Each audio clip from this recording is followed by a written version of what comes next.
Q&A. Karena setiap pertanyaan selalu ada jawaban. Dipandu oleh Yohana Margareta.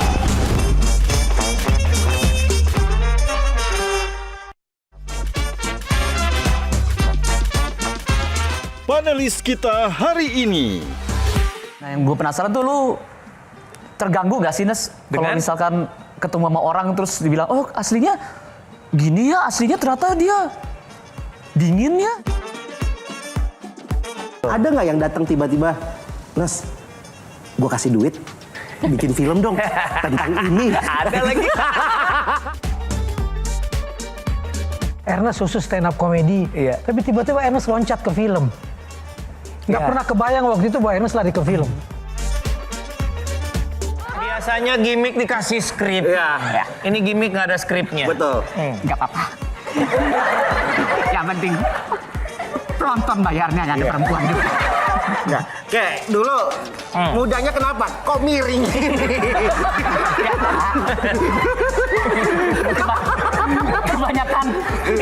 Kebanyakan nyalain VPN.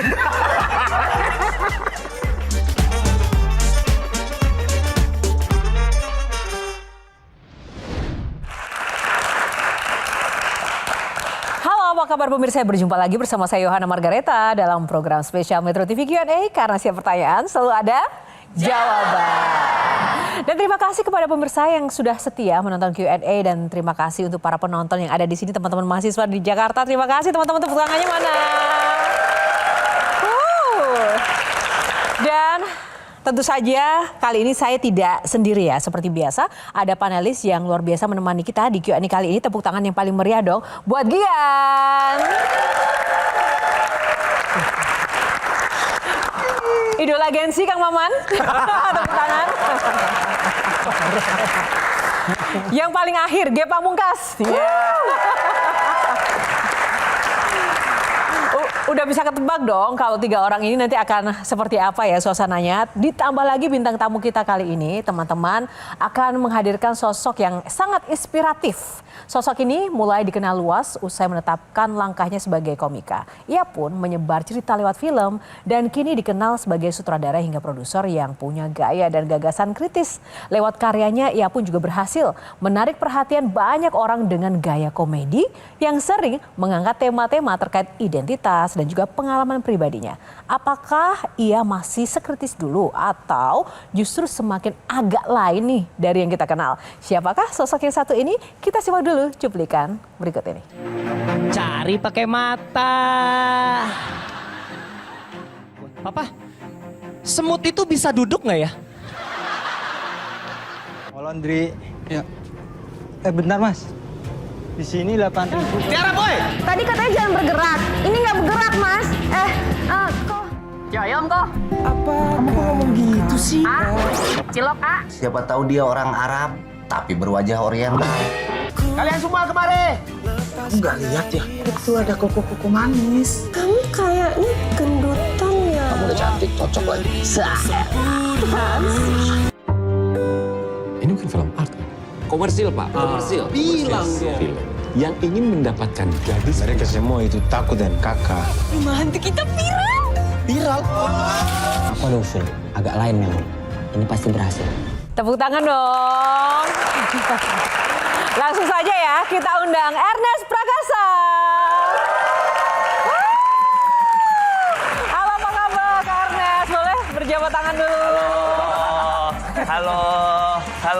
Emang agak lain. Silakan langsung duduk aja.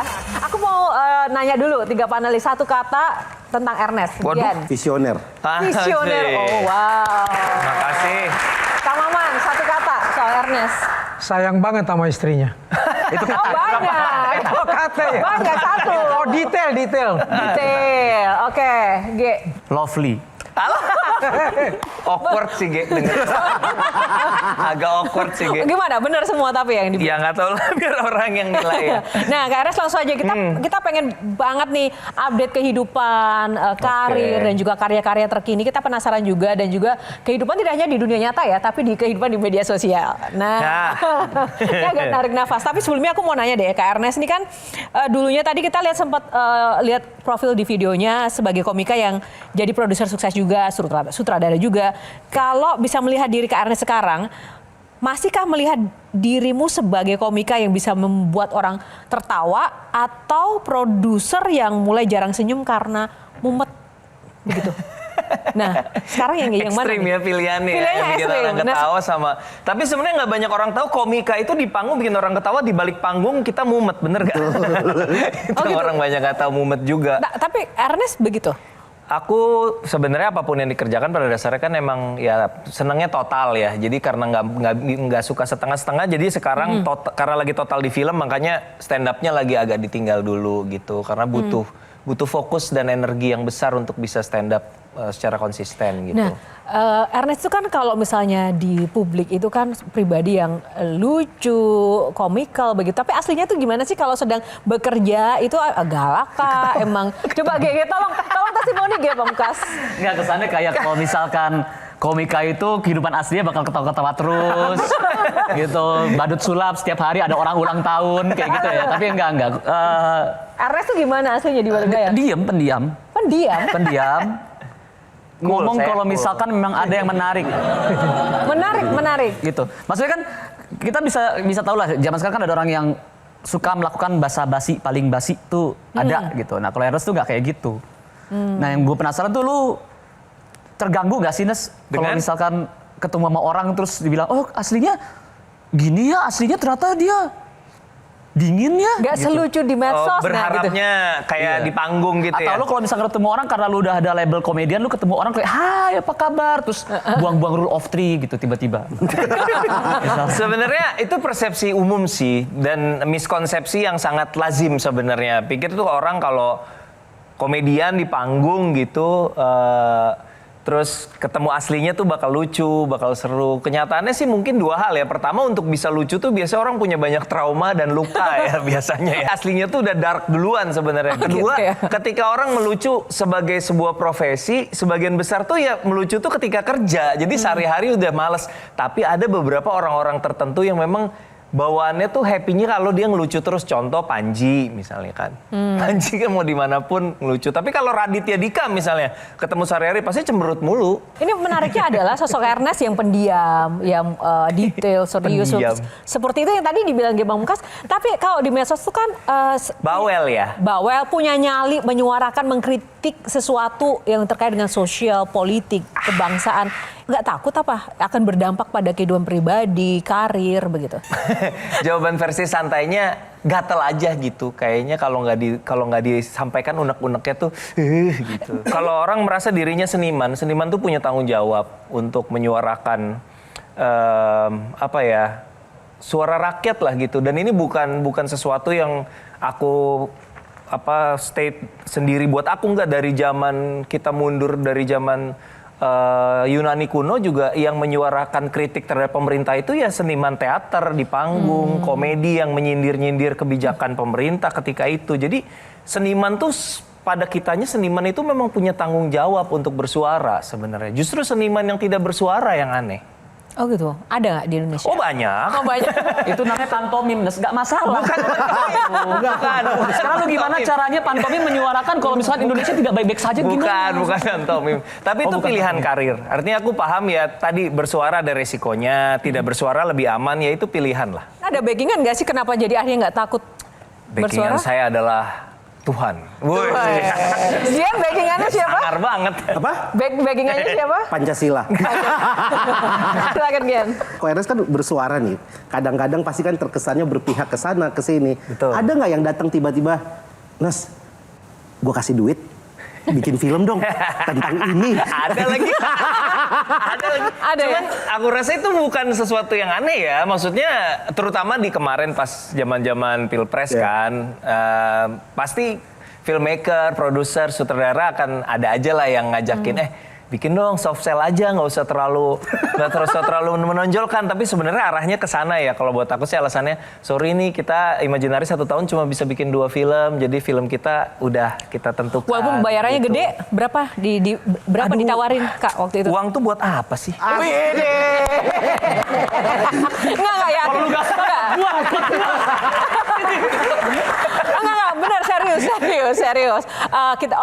Kita nggak mungkin nanya lo itu siapa, tapi minimal pernah ditawari seberapa besar sih? Ya aku nggak akan sebut lah. Sebenarnya kalau masalah budget, terutama terkait politik, dari mulai bikin film pendek buat YouTube, buzzer dan segala macam, ya memang enggak gitu. Maksudnya ya kita, karena menurutku sekali kita kesana itu akan mengekang, akan membuat kita nggak lagi bebas ngomong gitu. Oke. Kang Maman? Tadi disebutkan seniman itu tanggung jawabnya bersuara. Dan basisnya itu karena luka, karena dark. Sedark apa sih pengalamannya Ernest sampai bersuara seperti itu? Terutama berkaitan dengan soal minoritas yang selalu dimunculkan dengan satir. Bagus pertanyaan, karena sangat relevan sama masa laluku sebagai keturunan Cina yang besar di era Orde Baru. Kita kan boro-boro bersuara ya Kang. Ngerayain Imlek aja nggak boleh dulu teman-teman. Jadi sekarang itu ketika kita udah punya kemewahan buat bersuara, masa sih kita nggak pakai gitu loh. Dulu di zaman Orde Baru, bersuara vokal itu taruhannya nyawa gitu lah. Maksudnya nggak ada sosial media dulu ya. Jurnalis atau aktivis itu bertaruh dengan nyawa setiap hari gitu di era itu. Nah kita sekarang udah mulai bisa untuk menyuarakan sesuatu dengan platform sosial media, dengan demokrasi yang ada sekarang. Masa sih kita nggak manfaatin gitu? Kok bisa jadi ke stand up padahal waktu itu audisi VJ MTV? Ya, Papa, semua cowok juga red flag. Tinggal pilih aja mau red flag yang kayak gimana.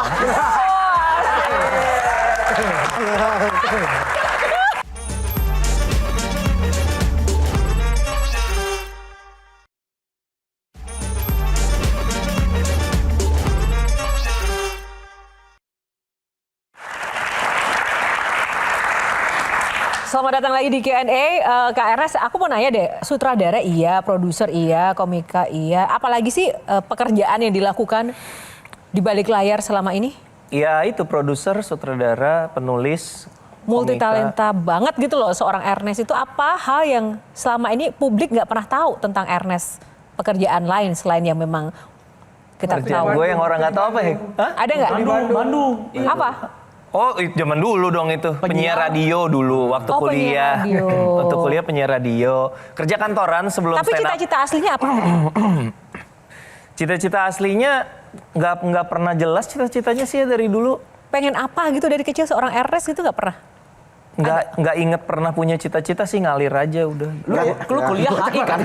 Kayaknya minoritas zaman dulu nggak pernah punya cita-cita terlalu tinggi deh. Yang penting survive aja dulu. Oh hidup, cita-cita adalah hidup. Yang menarik sempat, saya kira selesai nih Ernest. Karena sempat menarik diri pindah ke Bali. Iya, pindah ke Bali, betul. Dalam rangka? Dalam rangka penasaran Kang Maman. Kalau tinggal jauh dari Jakarta tuh kayak apa sih tenangnya, pengen ngerasain tenangnya. Karena periode abis stand up Kompas TV dan segala kesebut lagi brand orang, sorry ya. Gak apa-apa. Karena dari periode abis stand up komedi itu 2 tahun itu kan apa ya, hektik gitu. In a good way ya, karirnya jalan dan sangat sibuk sekali. Kayak tiba-tiba sama istri lagi ngobrol iseng gitu, karena kita suka tempat liburan kita paling sering ke Bali gitu. Apa kita tinggal aja sekalian sana, yang kontrak rumah cobain, dan kita coba tinggal di sana. 3 tahun kita tinggal di sana. Oke. Gitu. Jadi tenang sih, enak. Tadi kan bicara soal penasaran. Yang kedua, karena Ernest tadi juga sempat menyebut brand toko sebelah. Jadi kayaknya harus ada sanksi deh. Sanksi moral. Bridging-nya bagus lagi. Gila. Bridging. Betul. Iya dong. Ya. Udah nge-MC debat capres juga nggak sih ini? Enggak ya? Karena itu sanksinya untuk menjawab pertanyaan penasaran aku, kita kangen banget sebenarnya pengen lihat seorang Ernest sekarang masih bisa stand up nggak sih? Aduh. Masih lucu nggak sih? Atau ternyata udah garing atau gimana? Atau seperti apa gitu? Mau dong, tepuk tangan dong buat Ernest. Silakan Kak Ernest. Maka kalau daftar pertanyaan dari kemarin udah dikirim teman-teman. Kalau suruh stand up baru dikasih tahu tadi. Selamat malam. Ini masih pada umur-umur belasan ya? 20 ya. Udah kepala 2 juga. Umur saya tahun ini 43 tahun. Kalau udah 43 tahun gini tuh kita cari kebahagiaan tuh dari hal-hal kecil aja. Kebahagiaan-kebahagiaan kecil gitu. Bisa sama yang seumuran kalian ini nggak dipanggil om aja udah seneng banget rasanya gitu. Kayak dipanggilnya koh aja udah kayak ada selebrasi kecil di dalam hati gitu. Kayak yes gue nggak dipanggil om gitu. Kayak Small win. iya seneng small win gitu. Jadi saya sudah 43 tahun. Anak saya baru masuk SMA. Perempuan. Ya namanya anak SMA adalah deket-deket sama cowok gitu kan. Saya sebagai bapak ya kan mulai was-was. Suatu hari dia deket sama cowok. Saya bilang sama dia, nak kayaknya orang yang lagi deket sama kamu nih menurut papa agak red flag deh. Kan kita harus nyesuaiin sama bahasa mereka kan. Tahu nggak jawaban dia apa? Jawabannya gini, papa semua cowok juga red flag. Tinggal pilih aja mau red flag yang kayak gimana.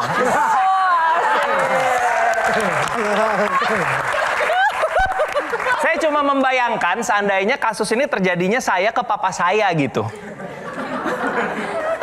Bapak saya gitu, Ernest, kayaknya orang lagi deket sama kamu ini red flag deh.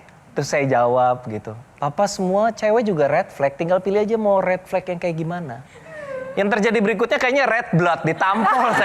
Saya itu aja, terima kasih semuanya. Gimana teman-teman? Lumayan lah ya. Seru ya, tepuk tangan lagi dong. Gimana Gi? Kok bisa jadi ke stand up padahal waktu itu audisi VJ MTV? Ya, itu kan jadul banget Pak. Dulu zaman saya kuliah tuh VJ MTV itu kayak puncak kekerenan manusia gitu kan. Kayak era itu sempet ikut, baru habis post IG. Sempat waktu kuliah ada audisi VJ MTV datang ke Bandung. Aku kuliah di Bandung jadi aku ikutan gitu audisi. Nah berarti kan tadi kalau Ko Ernest bilang gak punya cita-cita, terus kenapa pengen? Kan ketika itu lagi siaran radio Gian. Oke. Anak-anak penyiar kan pada ikut semua. Ya kita FOMO aja, ikut aja. Terkait dengan stand up barusan, susah nggak sih sebenarnya mempersiapkan materi stand up? Tantangan terbesar kalau bagi seorang Ernest itu apa? Tantangan terbesar itu sebenarnya jujur ya, kalau mau sejujur-jujurnya. Semakin hidup nyaman, semakin nggak punya keresahan. Oh, oke. Kan dulu keresahanku banyak, karena dari zaman kecil dibully terus sampai gede. Terus merintis karir juga banyak keresahan lah secara ekonomi gitu kan. Jadi banyak bahan buat ditulis jadi materi stand up. Kalau sekarang kan udah lebih nyaman, udah lebih stabil, udah lebih jarang punya keresahan. Jadi lebih susah nyari materi sebenarnya. Saya masih penasaran. Silakan, Kang. Kami pernah 2016 atau berapa ke Nusa Tenggara Timur, ke Kupang. Saya bicara buku, sampai sekarang saya masih bicara buku. Iya. Angga bicara film. Dan masih gitu kan. Ernest khusus stand up komedi. Iya. Tapi tiba-tiba Ernest loncat ke film. Nggak Iya. pernah kebayang waktu itu bahwa Ernest lari ke film. Ya udah jalan hidup aja ya. Maksudnya kan ketika saya nulis buku Ngenes, bukunya bestseller, kemudian ada yang mau mengadaptasi, kemudian produser tersebut bilang, tapi kamu yang nyutradarain ya, kan memang langsung ditodong ketika itu Kang. Jadi saya merasa, hah sutradara? Mana bisa gue jadi sutradara ketika itu. Tapi ternyata beliau punya track record memunculkan sutradara-sutradara baru seperti Raditya Dika salah satunya. Jadi nggak apa-apa cobain aja. Ketika itu saya nggak mikir panjang Kang Maman, cuma mikir ya udah cobain aja, kalau nggak suka jangan diulang lain kali gitu. Ya udah dicoba. Lahirlah film Ngenes. Ternyata saya enjoy sekali mengerjakan film itu, membuat film itu. Terutama karena saya baru sadar bahwa film itu punya efek yang tidak pernah saya perkirakan. Jadi buat teman-teman yang nggak tahu, Ngenes itu adalah film yang berdasarkan buku yang dari kisah hidup saya. Tentang dibully dari SD sampai SMP. Sampai saya punya cita-cita untuk menikah dengan pribumi. Supaya anak saya tidak senasib. Oh sorry, jadi dibulinya itu lebih kepada ras tadi ya, Sara? Verbal, karena etnis ya. Oh etnis, sorry. Oke. Nah ketika filmnya tayang, Kang Maman mungkin belum tahu cerita ini. Ketika filmnya tayang, saya dapat banyak message permintaan maaf dari teman-teman SMP. Apa yang dirasakan waktu itu ketika dapat message itu? Para pembuli dia. Iya. Jadi kita kan ada grup itu BBM apa udah WhatsApp ya lupa lah. Pokoknya ada grup lah, ada BBM mungkin. Sebagian ada yang japri. Sorry ya kalau dulu kita ngebully, ternyata segitunya ya gitu. Iya segitunya memang gitu.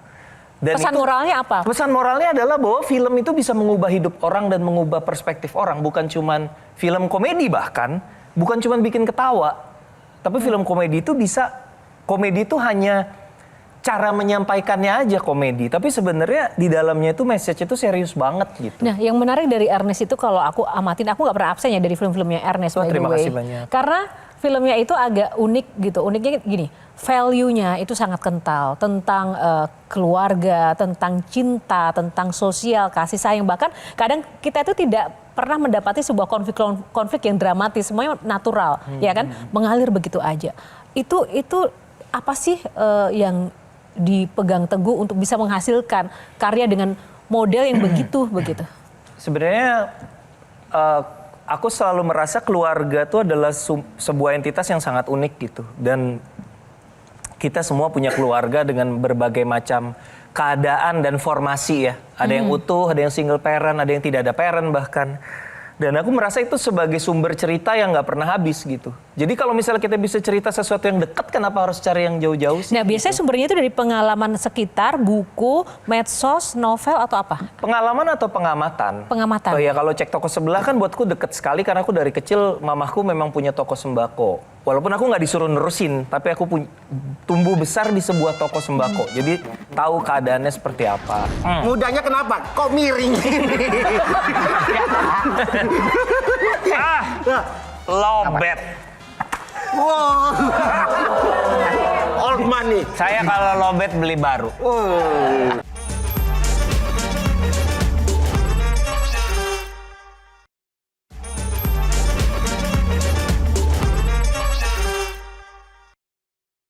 Ini kesempatan terakhir kalian.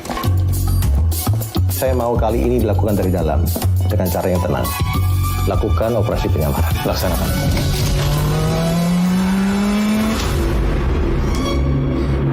Saya Ayu. Iya, kelihatan. Ini yang dua lagi nggak kau tanya namanya? Itu teman kamu siapa namanya? Orangnya ada loh bang ini. Panti ini sudah beroperasi sejak 15 tahun yang lalu. Tugas kalian adalah mengumpulkan informasi sebanyak mungkin tentang pembunuh Freddy. Kalian berdua masuk sebagai penghuni. Gila kau ya? Nggak mungkin lah aku nyamar jadi kakek-kakek lah. Berjemur dulu ya Opa ya. Tahu gimana keadaanmu? Kacau. Kalau kalian gagal, penyamaran kalian terbongkar, bukan hanya karir kalian yang selesai. Jadi kayak mana nih? Kalau gini kan berarti kita gagal.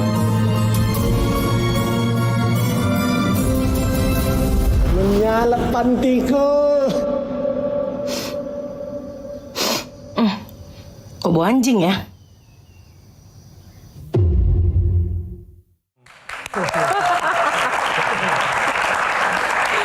Aduh, seru nggak? Terkait dengan film ini, nanti kita akan ulas, tapi sebelumnya kita mau kasih challenge juga kan, mumpung ada para bintang-bintang layar lebar kita ini ada di sini, ada Ernest, ada G, ada Kang Maman, ada Gian. Gitu. Kita mau ada challenge buat kakak-kakak kita yang ada di sini. Nah, challenge-nya apa? Kita lihat dulu nih video yang satu ini. Berjemur dulu ya Opa ya. Tahu gimana keadaanmu? Kacau. Kenapa? Kacau. Apanya kacau? Kuping lo kacau. Ini bagus banget, luar biasa. Nah, challenge-nya itu produser minta kakak-kakak ini nanti memerankan kakek-kakeknya dan Kang Maman jadi anak mudanya. Gimana? Silakan Kek. Teman-teman mungkin boleh dipasangkan dulu propertinya. Saya kayak old money PIK. Udah ya. Oke, sekarang maju ke depan dong teman-teman. Jadi nanti kakak-kakak berempat maju ke depan. Terus tadi kan ada cuplikan nih. Nah, inspirasinya dari adegan tadi. Oke. Yang namanya kakek-kakek kan pasti lemah, nggak bisa denger, pikun atau gimana gitu loh. Nah, konteksnya adalah membicarakan tentang panti. Berdiri apa duduk? Berdiri dong, berdiri. Roll, action. Biasanya gimmick dikasih skrip. Ya. Ini gimmick nggak ada skripnya. Betul. Nggak apa-apa. Yang penting penonton bayarnya nggak ada perempuan juga. Ya. Kek, dulu mudanya kenapa? Kok miring ini?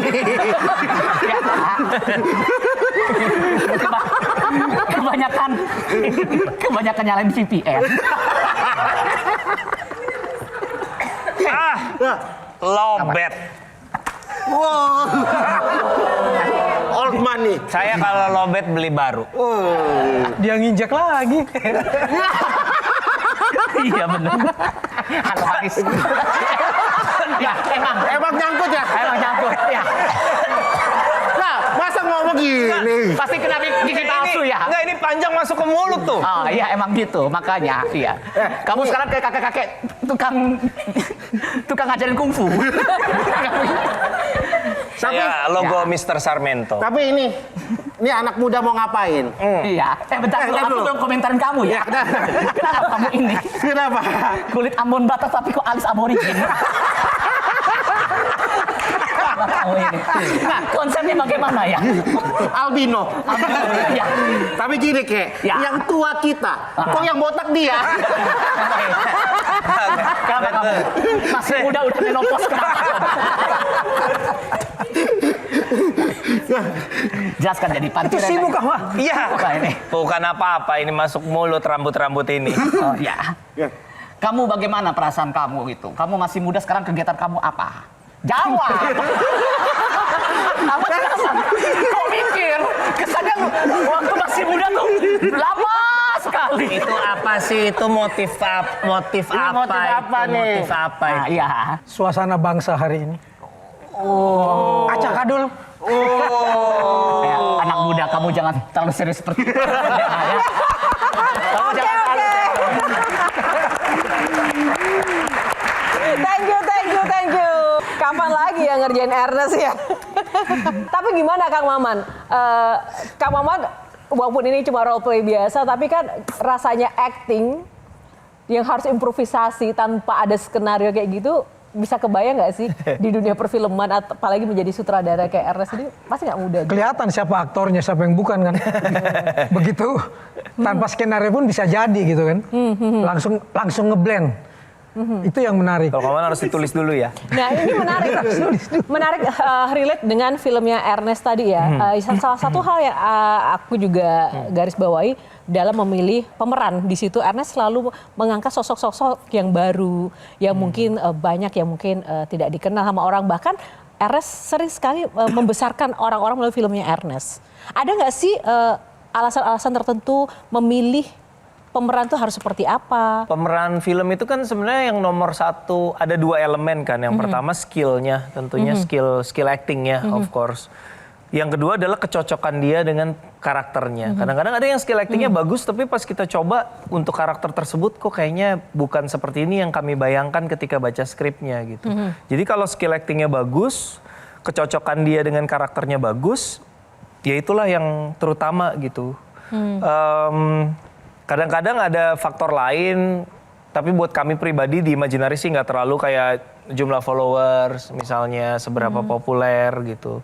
Nah kalau tentang film yang agak lain, yang ini yang agak lain yang kedua ini. Yang kedua ini apa yang bikin agak lain? Pertama-tama dari segi konsep, kita bukan sequel. Jadi kita konsep agak lain itu sejak awal dirancang seperti terinspirasi dari Warkop DKI. Ketika mereka memulai film baru ya kita mulai aja baru ceritanya.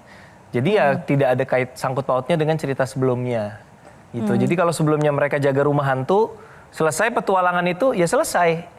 Di sini mereka jadi detektif mencari pembunuh yang bersembunyi di panti jompo gitu. Konsepnya itu sesuatu yang baru banget. Kita coba untuk jalani di film kedua ini ya semoga jadi sesuatu yang refreshing gitu. Jadi kita tetap setiap cerita bisa start fresh, bisa clean slate, bisa mikir ide yang exciting tanpa terikat sama cerita sebelumnya. Itu penting sih buat kami gitu. Lebih susah mengarahkan aktor profesional atau komika atau mungkin pendatang-pendatang baru sih? Pasti pendatang baru. Pendatang baru kan jam terbang ya. Kalau dibandingkan komika sama aktor lebih susah yang mana? Lebih susah komika lah. Kalau komika biasanya komika kalau untuk peran-peran kadang-kadang yang trik itu naruh komika di peran drama itu kadang-kadang penonton yang kadang-kadang nggak terima. Jadi harusnya scene-nya drama orang nontonnya ketawa. Itu yang kadang-kadang suka susah gitu, tricky. Kalau ngeliat Gian ini? Gian sih buat lighting tim cocok sih kayaknya. Dia fisiknya kayaknya kuat sih. Kebetulan aku udah belajar wardrobe kok. Kamu ya dari lighting wardrobe. Oke Gian. Nggak, tadi aku pengen nanyanya adalah pada saat memulai tour ada cuplikan di titik kumpul ya, bertanya sama istri. Pada saat mau masuk ke dunia film ngobrol juga nggak? Ngobrol pasti. Tapi ngobrolnya lebih di sisi ini kayaknya belum pernah dibahas deh. Ngobrolnya di sisi ketika saya menjadi aktor. Karena konsekuensi menjadi aktor kan harus kadang-kadang bermesraan dengan perempuan lain. Nah, Itu yang menjadi perdebatan di awal. Karena awalnya saya sebagai aktor merasa, ya aku kan aktor, bebas dong. Gitu ya. Kamu kok nggak dukung karir aku gitu. Awalnya perdebatannya seperti itu. Terus dia bilang, ya bukan yang nggak dukung karir, aku kan waktu itu mau sama kamu bukan aktor. Kalau kamu aktor belum tentu aku mau. So it's fair gitu loh. Istilah bahasa Inggrisnya, I did not sign up for this version of you. Gue kan nikahnya sama lu yang itu, bukan lu yang ini. Jadi sejak itu ngasih syarat ke siapapun ketika Ernest sebagai aktor yang nggak ada adegan romance, nggak ada adegan mesra-mesraan. Nah, ketika dicek toko sebelah 2, karena tuntutan skenarionya emang ada adegan pernikahan antara saya dengan Laura Basuki, itu memang ada adegan cium kening, tapi itu juga istri gue yang ada di monitor gitu. Oh, atau karena itu Saya juga. dipasangin ini alat setrum, tombolnya di dia. Nah, atau itu, Kelamaan. itu juga kan yang menjadi alasan kenapa sekarang angkatnya agak lainnya di panti jompo, aman kan ya? Panti jompo itu menurutku dinamika sosialnya menarik sekali.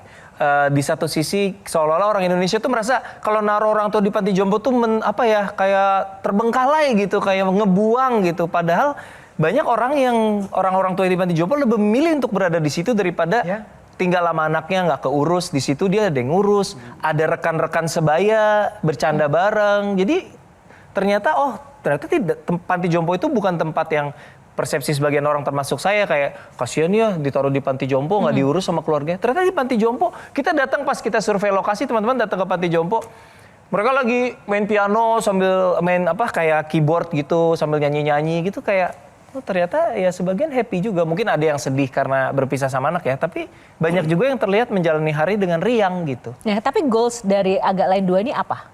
Yang juga membedakan dari film lainnya? Nggak, sebenarnya kalau Agak Lain, mau film yang kedua, mau film yang sebelumnya, goalsnya adalah bikin penonton ketawa sengakak-ngakaknya. Ketika dirimu selesai nonton filmnya Reza dan mengatakan ini bagus tanpa tapi. Iya. Tapi belum tentu juga akan laku misalnya. Iya, betul. Nah, bagaimana dengan ini? Bagus tanpa tapi kah? Nanyanya ke yang bikin. Ya tentu terbaik sedunia. Ini karena film itu kan industri, tentu penonton, keberlangsungan industri tentu kan dari bisnis ya. Maksudnya penonton yang banyak akan membuat, kalau buat kami pribadi seperti yang terbukti dari track record kami, penonton yang banyak itu akan mensubsidi keberanian kami. Jadi kalau teman-teman mungkin perhatiin film-film kita nggak semuanya laku kok. Sebelum film ini ada Tinggal Meninggal yang juga bukan film box office. Sebelumnya ada Cinta Tak Sinda drama Korea yang bukan juga box office. Tapi dengan adanya film seperti Agak Lain, Kakak Bos, kemarin hampir 900.000 penonton. Kita jadi dapat modal buat, ya udah nih ini kan udah menghasilkan. Yuk kita sambil nyoba yang terus bereksplorasi dan terus mencoba sesuatu yang baru. Toh kalau misalnya nanti ini tidak berhasil secara bisnis, toh kan kemarin udah sukses gitu. Jadi gitu sih kira-kira, saling mensubsidi. Film Agak Lain 2 ini, lu kan sebagai produser ya? Produser atau eksekutif, sorry? Produser. Seberapa besarkah campur tangan lu terhadap proses kreatif? Apakah semuanya diacok atau ada campur tangan lu nih?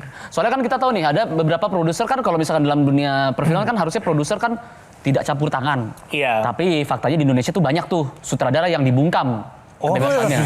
Serem banget tuh. Serem banget tuh. Iya, makanya gue pengen tahu nih. Kalau lu, biasanya nggak dibungkam gitu, biasanya bilang gini, enggak, udah kamu nggak usah itu, saya lebih tahu kok di industri ini gitu biasanya nih. Nah kalau lu, apakah di sini Agak Lain 2 ini proses kreatifnya itu pure dari Aco atau ada input dari lu? Kalau visinya Imaginary kan pengen film Indonesia lebih beragam. Nah keberagaman itu salah satunya hanya bisa diraih kalau kita memberi ruang kreatif buat masing-masing orang-orang yang beragam ini. Kalau semuanya selera gua, ya akhirnya Imaginary filmnya film-film Ernest rasanya gitu, kayak film-film gue yang udah-udah gitu. Justru dengan memberikan ruang. Oh Yandi Lawrence mau bikin Jatuh Cinta sebagai film, Hitam Putih. Ya udah kita coba gitu kan. Ari Kriting mau bikin film Kakak Bos Orang Timur, oke. Benedion mau bikin film settingnya di Danau Toba, oke. Jadi dengan memberikan ruang-ruang inilah kita bisa punya karya-karya yang variatif dan gak monoton. Oki Rengga atau Indra Jegel? Oki temennya banyak aparat soalnya, jadi kalau ada apa-apa. Ngenes atau imperfect? Waduh.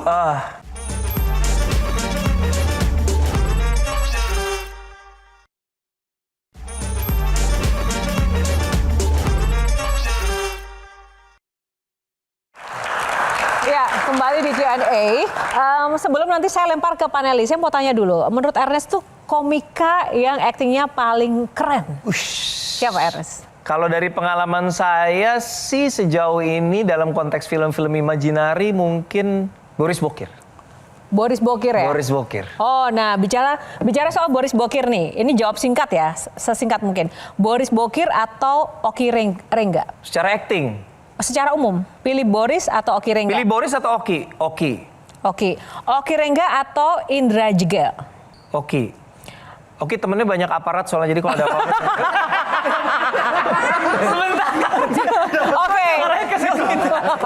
Oke. Kita minoritas cari aman aja lah. Masih Oki ya? Oki atau Benedion? Bene sih, karena film pertama imajinari itu filmnya Bene. Jadi ya kita punya faktor historis sama Benedion. Erwin atau Iwan? Oh, karakter saya ya. Erwin kan cek toko sebelah, jadi itu ikonik. Raditya Dika atau Panji Pragiwaksono? Ini baru ngeri-ngeri sudah. Radit. Karena Panji udah terlalu narsis sih, udahlah Radit aja. Ngenes atau imperfect? Waduh. Ini jahat banget nih. Yang satu buatan dia. Yang satu film gue, yang satu film bini gue. Iya, itu makanya. Kalau secara sentimental pasti Ngenes karena film pertama, tapi secara crafting, secara filmmaking, imperfect film terbaik saya menurut saya. Ya, gitu. Kalau hanya ada dua pilihan. Imperfect deh. Biar tidur aman. Biar kebagian selimut. Kebagian selimut ya. Oke, G, mau nanya apa ke Ernest? Yang gue penasaran gini, Nas. Lu tuh ingin dikenal sebagai apa sih? Gua ingin dikenal sebagai orang yang berdampak. Pokoknya dimanapun saya berada, saya memberikan dampak baik tentunya ya. Kalau enggak, buat apa kita hidup gitu? Dimanapun kita ada nggak ada kita nggak ngaruh. Jadi pengen berdampak baik, berdampak baik. Saya senang pengalaman Ernest dari tidak tahu diajak oleh orang jadi tahu. Lalu kemudian dia tularkan lagi kepada gengnya ini. Persoalannya adalah Bobby lagi gitu kan ya. Boris, Oki, Bene, Indra gitu kan. Gue nyebutnya Bobby lagi. Di sisi lain, saya melihat bahwa ini gambaran industri perfilman kita nih. Geng-gengan. Oke. Ya, apakah karena memang masih seperti itu? Kalau aku ngejawabnya Kang Maman, kalau soal geng-gengan, mungkin terdengar diplomatis, tapi ini sejujur-jujurnya aku bisa jawab. Mengerjakan film itu adalah sebuah hal yang lama, capek, stressful, dan kita pengen dikelilingi sama orang-orang yang nyaman kerja bareng kita. Kita nyaman kerja sama dia. Jadi chemistry pribadi itu krusial sekali karena kita nggak bisa milih orang hanya berdasarkan dia jago atau dia hebat. Tapi kalau nggak klik tuh capek kerjanya. Karena ini tuh bukan urusan seminggu 2 minggu gitu. Itu di sisi Apa? Saya kan kenapa? Saya belasan tahun di bawah manajemen Anda. Saya nggak pernah jadi peran utama di film Anda. Berarti Anda tidak nyaman dengan saya ya? Gini. Tapi kan sudah sering ada di film saya walaupun bukan pemeran utama. Itu di sisi positifnya geng-gengan itu. Menurutku iya. Saya pernah di rumah produksi dan lain sebagainya. Ada sisi negatifnya geng-gengan. Karena jadi tidak membuka diri pada orang lain. Bukan gitu. itunya. Bukan. Apanya? Kalau tiba-tiba dirimu dizolimi, entah itu oleh resim, entah itu oleh penonton, geng lain itu diem aja. Oh. Tapi kalau gengnya dia yang digituin, serasanya Indonesia yang ada masalah. Iya. Masuk akal.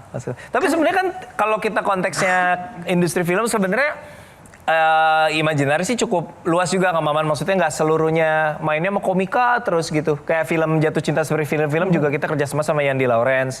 Filmku yang setelah agak lain ini juga drummernya Seringai, Eddie Kemot. Jadi bukan ibaratnya bukan inner circle anak stand up. Tapi gitu. kan dirimu jarang dipuji oleh yang bukan inner circle. Tapi dirimu berani memuji kayak kemarin memuji filmnya Reisa yang pertama. Jarang saya dengar orang kalau beda grup memuji grup lain. Sehebat apapun dia. Betul. Saya tidak hidup untuk pujian, Kang Maman.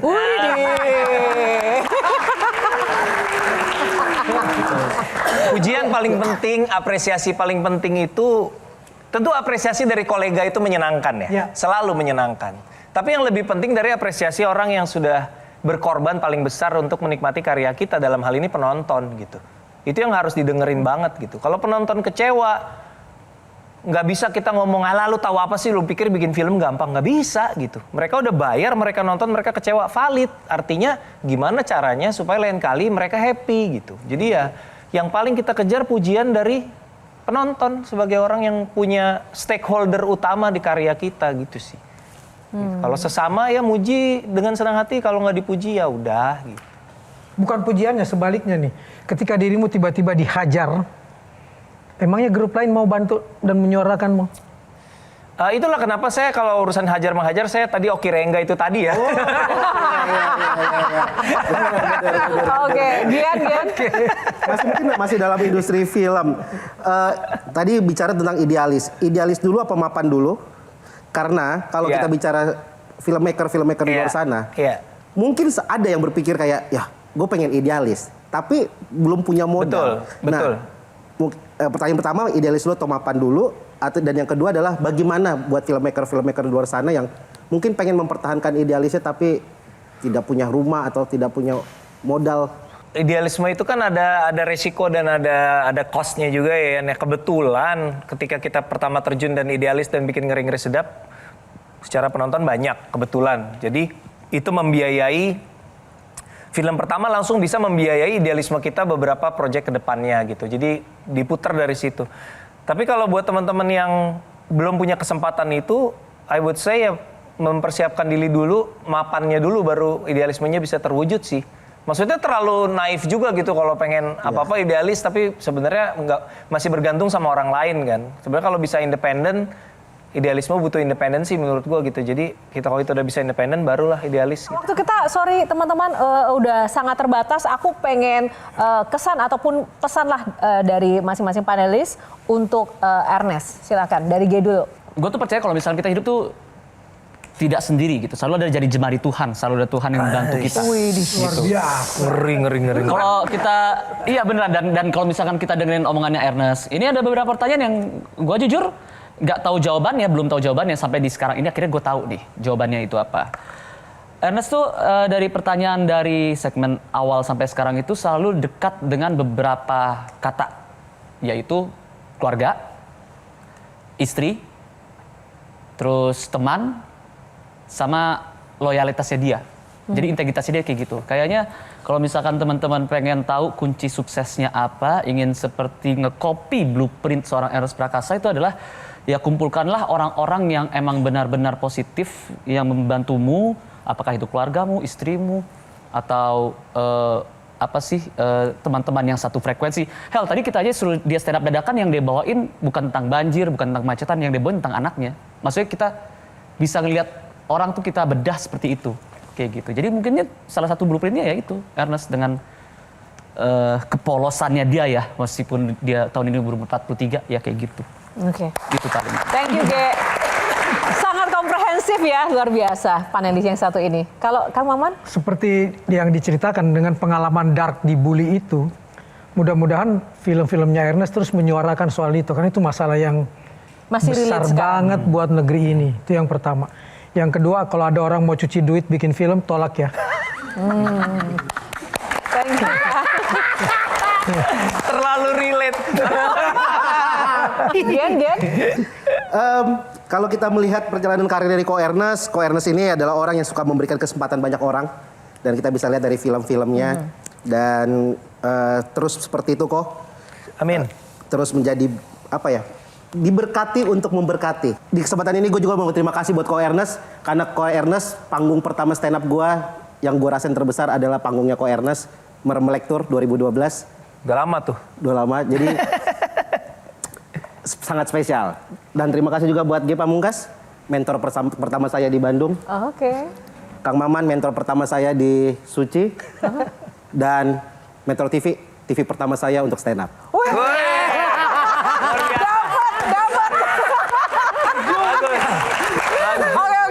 Thank you teman-teman panelis. Kak Ernest silakan menyampaikan pesan kehidupan untuk teman-teman dan ajakan untuk nonton Agak Lain 2. Mungkin kalau aku pesannya buat teman-teman yang masih pada muda-muda ini, aku memegang teguh sebuah quote dari Tan Malaka ya. Kalau kata Tan Malaka bilang, idealisme adalah kemewahan terakhir yang dimiliki oleh pemuda. Gitu. Jadi kalau memang masih muda, idealis lah. Itu aja. Terus ajakan buat nonton Agak Lain 2? Oke teman-teman, film Agak Lain 2 Menyala Pantiku akan tayang di bioskop tanggal 27 November. Tonton dan dukung ekonomi keluarga saya. Oke. Tolong biayai idealisme ini ya. Idealisme mahal teman-teman. Aduh, emang bintang tamu kita kali ini agak lain. Tepuk tangan sekali lagi Terima buat kasih. Ernest. Thank you Ernest, thank you teman-teman, mahasiswa dan panelis, tepuk tangan juga nih. Trio lucu. Terima kasih semuanya dan terima kasih untuk Anda pemirsa Q&A yang menyaksikan Q&A malam ini. Semoga memberikan inspirasi dan juga berdampak mungkin apa yang tadi kita diskusikan melalui bintang tamu Ernest dan juga teman-teman yang ada di sini. Dan jangan lupa tetap nonton Q&A setiap hari Minggu. Mewakili kru yang bertugas, saya Yohana Margareta undur diri. Terima kasih atas kebersamaannya. Sampai jumpa lagi. Bye. Thank you Kak Ernest.